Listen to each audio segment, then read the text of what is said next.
మాయ మాటలతో ముక్కంటి శివుడు మామ నోటి నుండి చెప్పించుకున్నాడు. కథన రోషంతో కనకాన మండుతూ కైలాసానికి కదలి వస్తున్నాడు. నాగాభరణుడు పల్లా జడలవాడు పార్వతమ్మకు ఇక ఎన్ని కష్టాలు ఓయమ్మలాల మాయమ్మలాల.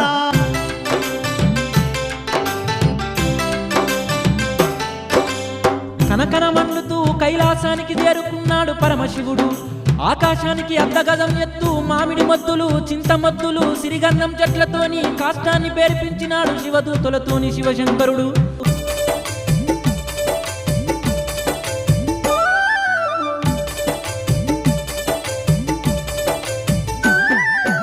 ఓయమ్మలాల మాయమ్మలాల దక్ష ప్రజాపతికి విషయం తెలిసిందే. ఓయమ్మలాల మాయమ్మలాల